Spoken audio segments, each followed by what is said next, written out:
Olá, eu sou a professora Priscila Guedes e nessas aulas nós vamos falar das inequações produto. Então, para vocês entenderem um pouquinho do que se trata, vamos olhar aqui o exemplo que a gente vai tentar resolver. Determine os valores reais de x que satisfaçam a inequação x² menos 3x é maior que zero. Bem, essa inequação é uma inequação de segundo grau. Então, a gente ainda não tratou especificamente das inequações de segundo grau. Mas vamos tentar resolvê-la com os conhecimentos que nós temos acerca das inequações de primeiro grau. Bem, se a gente observar, x² menos 3x, eu posso colocar o x em evidência. E aí, eu vou reescrever a minha inequação como x que multiplica x menos 3, que tem que ser maior do que zero. Bem, então observa o que a gente tem aqui agora. Eu preciso que esse produto de dois fatores, né, seja positivo. Bem, para um produto ser positivo, nós temos duas alternativas, né? Nós precisamos que os dois fatores sejam positivos. Então, o nosso primeiro caso, eu tenho que o x tem que ser maior do que o zero e o x menos 3 também.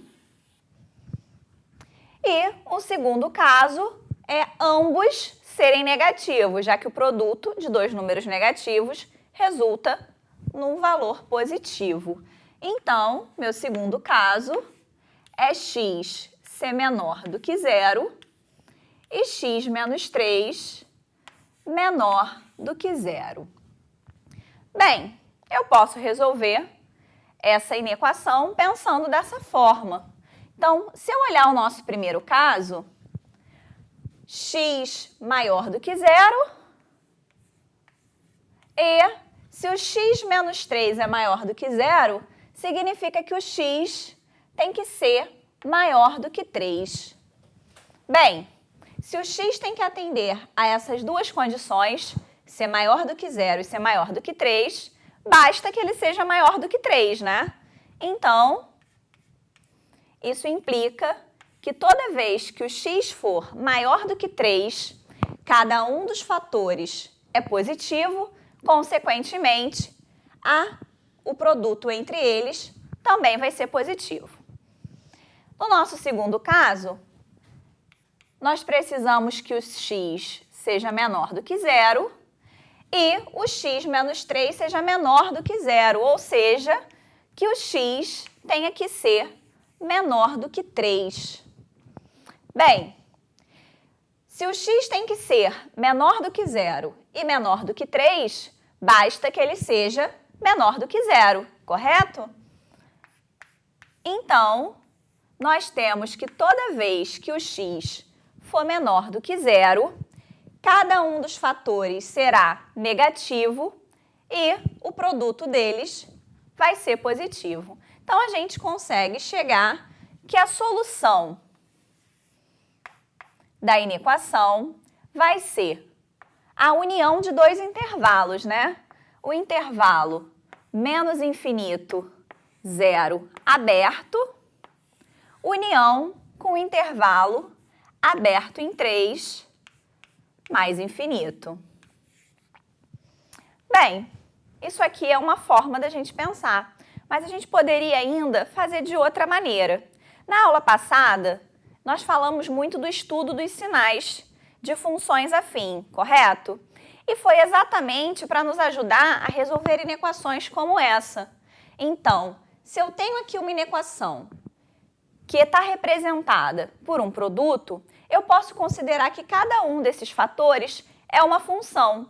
E o que eu quero saber é para que valores de x o produto dessas duas funções, neste caso, é positivo. Então, ou vou resolver de uma outra forma, né? Eu vou considerar a função f de x igual a x e vou considerar a função g de x igual a x menos 3. Bem, a função f de x igual a x, ela tem a sua raiz, o zero. Além disso, o coeficiente angular dela, o valor do a, é igual a 1, positivo. Se o a é igual a 1 positivo, nós sabemos que a função f é uma função crescente, né? Se nós temos que a raiz dessa função é o zero, um esboço do seu gráfico, deixa eu colocar o zero aqui, o esboço do gráfico vai ser dessa forma aqui, né? A reta que passa pelo ponto 0, 0 do plano cartesiano, ok? Bem, olhando para esse esboço, nós conseguimos entender que toda vez que o x é menor do que zero, a função f ela é negativa. Toda vez que o x é maior do que zero, a função f ela é positiva. Bem, vou fazer a mesma coisa com a função g de x. G de x tem como raiz x igual a 3. Ela também tem coeficiente angular igual a 1, ou seja, ela também vai ser uma função crescente. Então, se aqui eu tenho o ponto 3, 0, né? E ela é crescente, esse aqui é um esboço da sua posição em relação ao eixo x.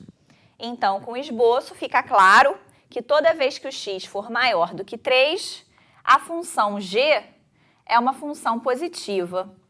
E que toda vez que o x for menor do que 3, a função g é negativa. Bem, para eu saber ainda qual é de fato a solução que eu quero da minha equação, ou seja, quando o produto dessas duas vai ser positivo, nós podemos proceder da seguinte forma.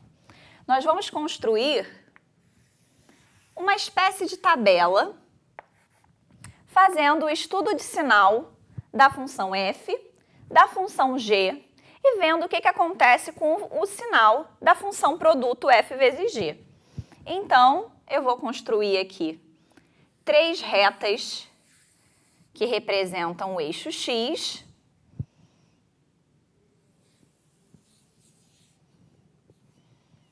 Então, na primeira reta, eu vou indicar os sinais da função g de x. Na segunda reta, eu vou indicar os sinais... Não, na primeira eu vou indicar os sinais da função f de x. Na segunda, eu vou indicar os sinais da função g de x. E, finalmente, na terceira, eu vou fazer o produto dos sinais da f vezes a g. Bem, a função f tem raiz no zero, então eu vou marcar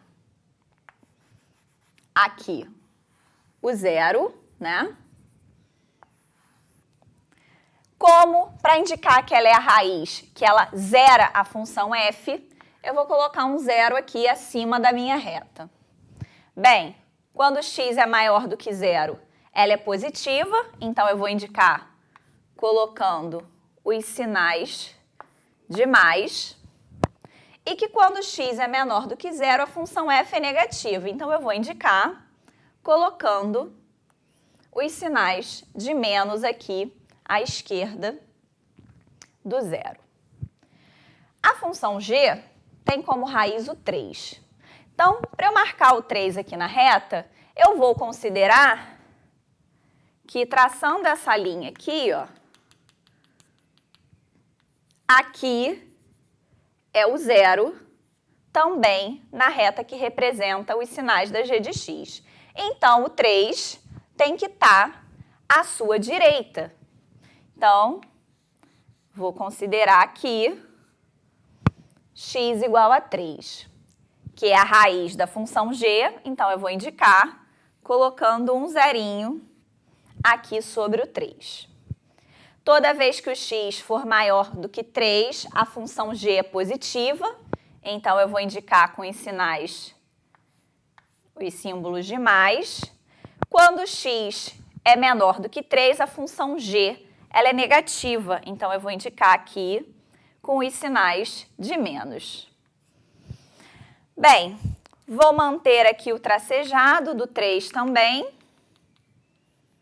Então, aqui na terceira reta, eu já tenho marcado o 0 e o 3. Então, a gente vai ver o que acontece com o produto f vezes g. Bem, toda vez que o x for menor do que 0, a função f é negativa, a função g também é negativa. Então, se eu faço o produto de f pela g, nós temos valores positivos.